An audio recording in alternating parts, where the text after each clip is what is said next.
Grace ചാനലിലേക്ക് യേശുക്രിസ്തുവിൻ്റെ നാമത്തിൽ എല്ലാവർക്കും സ്നേഹവന്ദനം.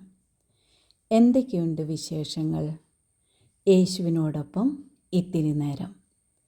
ഈ ചാനലിലൂടെ ഞാൻ നിങ്ങളോട് പങ്കുവയ്ക്കാൻ ആഗ്രഹിക്കുന്നത്, നമ്മെ സ്നേഹിക്കുന്ന, നമുക്ക് വേണ്ടി ജീവൻ വെച്ച് മരിച്ച് ഉയർത്തെഴുന്നേറ്റ ഒരു യേശുക്രിസ്തുവിനെ ഉയർത്തുക എന്നതാണ്. ഞാൻ തൊട്ട് രുചിച്ചറിഞ്ഞ എൻ്റെ ദൈവത്തെ നിങ്ങൾക്കും കൂടി പരിചയപ്പെടുത്തുക എന്നതാണ് എൻ്റെ ഉദ്ദേശം. ഒരു പ്രാവശ്യം കൂടെ ഗ്രേസ് ചാനലിലേക്ക് പ്രിയപ്പെട്ട എല്ലാവരെയും യേശുക്രിസ്തുവിൻ നാമത്തിൽ സ്വാഗതം ചെയ്യുന്നു.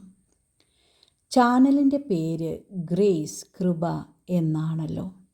എന്താണ് കൃപ എന്ന് പറഞ്ഞാൽ, ദൈവം മനുഷ്യർക്ക് സൗജന്യമായി നൽകുന്ന അനർഹമായ പ്രീതി, ദയ, കരുണ, നന്മ എന്നാണ് ഈ വാക്കിനർത്ഥം. ദൈവത്തിൻ്റെ സ്നേഹത്തിൻ്റെയും സഹായത്തിൻ്റെയും നമുക്ക് അർഹതയില്ലാത്ത ഒരു ദാനമാണ് കൃപ. നാം പാപികളായിരിക്കുമ്പോൾ തന്നെ നമ്മെ സ്നേഹിച്ച സ്നേഹമാണ് യേശു തൻ്റെ ക്രൂശു മരണത്തിലൂടെ നമുക്ക് സാധ്യമാക്കി തന്നത്. അതൊരു ദാനമാണ്, അനർഹമായ നന്മയാണ്. പാപം ചെയ്ത് മനുഷ്യർ അനുതപിച്ച് യേശുവിങ്കിലേക്ക് തിരിയുമ്പോൾ അവരുടെ പാപങ്ങളെ ക്ഷമിക്കുവാനും തൻ്റെ രക്തത്താൽ നമ്മെ കഴുകി യേശു നമ്മെ തൻ്റെ മകനും മകളുമാക്കി തീർക്കുന്ന ഒരു മഹത്തായ പ്രവൃത്തിയുണ്ട്. അതും തൻ്റെ കൃപയാണ്. ആ കൃപയിലൂടെ ഇന്ന് നാം ദൈവത്തിൻ്റെ മകനും മകളും, ദൈവം നമുക്ക് പിതാവുമായി തീർന്നിരിക്കുകയാണ്. ദൈവത്തെ നമുക്ക് അബ്ബാ പിതാവേ എന്ന് വിളിച്ചുകൊണ്ട് ദൈവത്തിൻ്റെ കൃപയുടെ സിംഹാസനത്തിലേക്ക് അടുത്തു ചെല്ലുവാൻ സാധിക്കും. വചനം പറയുന്നു, എബ്രായർക്ക് എഴുതിയ ലേഖനം 4-ാം അധ്യായം 16-ാം വാക്യം, അതുകൊണ്ട് കൃപ ലഭിപ്പാനും കരുണ ലഭിപ്പാനും തത്സമയത്ത് സഹായത്തിനുള്ള കൃപ ലഭിപ്പാനുമായി നാം ധൈര്യത്തോടെ കൃപാസനത്തിന് അടുത്തു ചെല്ലാം. തോൺ ഓഫ് ഗ്രേസ്, കൃപയുടെ സിംഹാസനം. ഇത് സൂചിപ്പിക്കുന്നത് ദൈവത്തിൻ്റെ കരുണയുടെയും പ്രീതിയുടെയും ഇടത്തെയാണ്. നമുക്ക് ആത്മവിശ്വാസത്തോടെ അബ്ബാ പിതാവേ എന്ന് വിളിച്ചുകൊണ്ട് ദൈവം മുമ്പാകെ ചെല്ലുവാൻ ഈ കൃപ നമ്മെ യോഗ്യതയുള്ളവരാക്കി തീർക്കുന്നു. കൃപ എന്ന വാക്ക് ചെറുതായി കണക്കാക്കി തള്ളിക്കളയരുത്. കൃപ എന്നത് നമുക്ക് സ്വയം നേടിയെടുക്കുവാനോ നാം സ്വയം അർഹിക്കുന്നതോ ആയ ഒരു കാര്യമല്ല. അത് ദൈവത്തിൻ്റെ ദാനമാണ്, അത് സൗജന്യമാണ്. ദൈവം യാതൊരു പ്രതിഫലവും പ്രതീക്ഷിക്കാതെ നമുക്ക് നൽകിയതാണ്. ഒരർത്ഥത്തിൽ അത് ദൈവത്തിൻ്റെ സ്വഭാവമാണ്. ഹല്ലേലൂയ. ദൈവം തൻ്റെ കൃപയിലൂടെ താൻ സ്നേഹനിധിയും കാരുണ്യവാനുമാണെന്ന് തെളിയിക്കുന്നു. യേശു ക്രിസ്തുവിലൂടെയുള്ള രക്ഷയും പാപമോചനവും കൃപയാണ്. വചനം പറയുന്നു, എഫേസ്യർക്ക് എഴുതിയ ലേഖനം 2-ാം അധ്യായം 8-9 വാക്യങ്ങൾ, കൃപയാലല്ലോ നിങ്ങൾ വിശ്വാസം മൂലം രക്ഷിക്കപ്പെട്ടിരിക്കുന്നത്. അതിന് നിങ്ങൾ കാരണമല്ല, ദൈവത്തിൻ്റെ ദാനമത്രയാകുന്നു. ആരും പ്രശംസിപ്പാതിരിപ്പാൻ പ്രവൃത്തികളും കാരണമല്ല. അപ്പോൾ കൃപയാലാണ് യേശു ക്രിസ്തുവിലൂടെ നാം രക്ഷയിലേക്ക് കടന്നു വന്നിരിക്കുന്നത്. അതിന് നമ്മളുടെ യാതൊരു പ്രവൃത്തികളും പുണ്യപ്രവൃത്തികളും കാരണമല്ല. ഹല്ലേലൂയ. അപ്പോൾ ചിലർ ചോദിച്ചേക്കാം, എന്താണ് ഈ രക്ഷ? യേശുവിനെ തൻ്റെ സ്വന്തം രക്ഷിതാവും കർത്താവുമായി സ്വീകരിച്ച് ഏറ്റുപറയുന്നതാണ് രക്ഷയുടെ അനുഭവം എന്ന് പറയുന്നത്.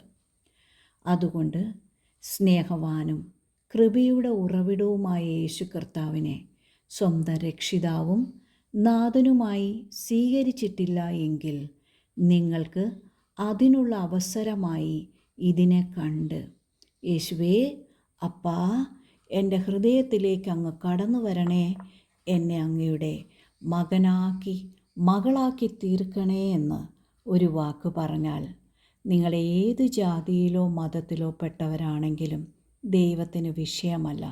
യേശു നിങ്ങളുടെ പാപങ്ങളെ ക്ഷമിച്ച് ഇന്ന് ഈ നിമിഷം നിങ്ങളെ തൻ്റെ മകനും മകളുമായി സ്വീകരിക്കുവാൻ തയ്യാറായി നിൽക്കുകയാണ്. എന്നെ കേൾക്കുന്ന പ്രിയ സഹോദര സഹോദരി, ഈ യേശുവിനെ നിങ്ങൾ കർത്താവും ദൈവവുമായി സ്വീകരിച്ച് കഴിയുമ്പോൾ നിങ്ങൾക്ക് നിത്യരക്ഷ കൈവരിക മാത്രമല്ല, നിങ്ങളുടെ ജീവിതത്തിൻ്റെ സമസ്ത മേഖലകളുടെയും ഉത്തരവാദിയായി കർത്താവായി ദൈവം മാറുകയാണ്. ഹല്ലേലൂയ. വചനം പറയുന്നു, 1 പത്രോസ് 5-7 അവൻ നിങ്ങൾക്കായി കരുതുന്നവനാകിയാൽ നിങ്ങളുടെ സകല ചിന്താകുലവും എൻ്റെ മേൽ ഇട്ടുകൊള്ളുവിനെന്ന്. സകലമെന്നാൽ എല്ലാ ആദിയും വ്യാധിയും പ്രശ്നങ്ങളും പ്രതിസന്ധികൾ കടഭാരങ്ങൾ എന്നു വേണ്ട, ഇന്ന് നിങ്ങളെ ഞെരുക്കുന്ന ബുദ്ധിമുട്ടിക്കുന്ന ഏതു കാര്യവും യേശുവിൻ്റെ മേൽ ഇട്ടുകൊള്ളുവിനെന്നാണ് വചനം പറയുന്നത്. യെശയ്യാവിൻ്റെ പുസ്തകം 41-10 പറയുകയാണ്, ഭയപ്പെടേണ്ട, ഞാൻ നിന്നോട് കൂടെയുണ്ട്. ഭ്രമിച്ചു നോക്കണ്ട, ഞാൻ നിൻ്റെ ദൈവമാകുന്നു. ഞാൻ നിന്നെ ശക്തീകരിക്കും, ഞാൻ നിന്നെ സഹായിക്കും. എൻ്റെ നീതിയുള്ള വലങ്കൈ കൊണ്ട് ഞാൻ നിന്നെ താങ്ങും. പ്രിയമുള്ളവരെ, എത്ര വലിയ ഉറപ്പും പ്രത്യാശയുമാണ് നമുക്ക് ഈ വചനത്തിലൂടെ ലഭിക്കുന്നത്. ഭയപ്പെടേണ്ട, ദൈവം നമ്മോട് കൂടെയുണ്ടെന്നും ഏത് കാര്യത്തിനും തക്ക സമയത്ത് താൻ സഹായിക്കുമെന്നും തരുന്ന ഒരു ഉറപ്പും വാഗ്ദത്തവുമാണ് ഈ വചനം നമുക്ക് നൽകുന്നത്. അതുകൊണ്ട് ഇന്നാരെങ്കിലും യേശു അപ്പായെ സ്വന്തം രക്ഷിതാവും നാഥനുമായി സ്വീകരിക്കുവാൻ തയ്യാറാണെങ്കിൽ എന്നോടൊപ്പം ഈ പ്രാർത്ഥന ഏറ്റുചൊല്ലാം. പ്രിയ യേശുവേ, ഞാൻ അങ്ങയെ എൻ്റെ രക്ഷിതാവും നാഥനുമായി സ്വീകരിക്കുന്നു. എൻ്റെ ഹൃദയത്തെ ഞാൻ അങ്ങേക്കായി തുറക്കുന്നു. എനിക്ക് വേണ്ടി അങ്ങ് മരിച്ച് ഉയർത്തു ജീവിക്കുന്നു എന്ന് ഞാൻ വിശ്വസിക്കുന്നു.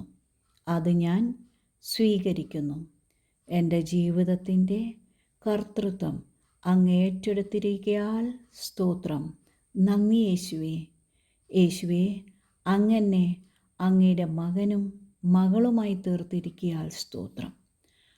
അങ്ങൻ്റെ പിതാവായി തീർന്നിരിക്കയാൽ നന്ദി യേശുവേ.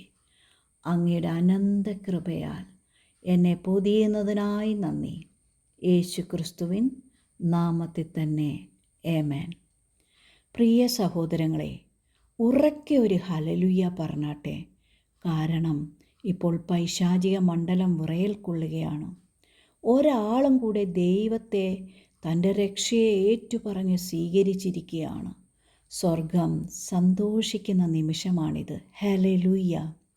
ഇപ്പോൾ നിങ്ങൾ ദൈവത്തിൻ്റെ പ്രിയപ്പെട്ട മകനും മകളുമായി തീർന്നിരിക്കുകയാണ്. ഇനി നിങ്ങളുടെ സമസ്ത മേഖലകളുടെയും ഉത്തരവാദിയായി യേശു കർത്താവ് മാറിയിരിക്കുകയാണ്. നിങ്ങളിനി നിരാശപ്പെടേണ്ട വരില്ല. പെറ്റമ്മ മറന്നാലും ഞാൻ നിങ്ങളെ ഒരു നാളും കൈവിടുകയില്ല, ഉപേക്ഷിക്കുകയില്ല എന്ന് പറഞ്ഞ ദൈവത്തിൻ്റെ മകനാണ്, മകളാണ് നമ്മളിപ്പോൾ. ഹല്ലേലൂയ. നിങ്ങളിനി അനാഥരല്ല. ചോദിക്കാനും പറയാനും സ്വർഗം മുഴുവൻ നിങ്ങളോടൊപ്പമുണ്ട്. ഹല്ലേലൂയ. അതുകൊണ്ട് സന്തോഷിക്കൂ, നിരാശ കുടഞ്ഞു കളയൂ. നിങ്ങളുടെ ഇനിയുള്ള ഓരോ ചുവടിലും യേശു അപ്പ കൂടെ ഉണ്ടെന്ന ധൈര്യത്തിലും പ്രത്യാശയിലും ഏതു കാര്യവും ചെയ്യുവാൻ തുടങ്ങിയാൽ നിങ്ങൾ ഇതുവരെ അനുഭവിക്കാത്ത ഒരു ദൈവിക സംരക്ഷണം നിങ്ങൾ അനുഭവിക്കുവാൻ തുടങ്ങും. ഇത്ര നേരം എന്നെ ക്ഷമയോടെ കേട്ടുകൊണ്ടിരുന്ന എല്ലാവർക്കും നന്ദി. പുതിയൊരു ചാനലാണ്, സബ്സ്ക്രൈബ് ചെയ്യുക. പുതിയ മറ്റൊരു മെസ്സേജുമായി കടന്നു വരും വരെ ദൈവം നിങ്ങളെ തൻ്റെ ചിറകിൻ കീഴിൽ കാത്തു പരിപാലിക്കട്ടെ. God bless you in Jesus' name. Amen. Amen.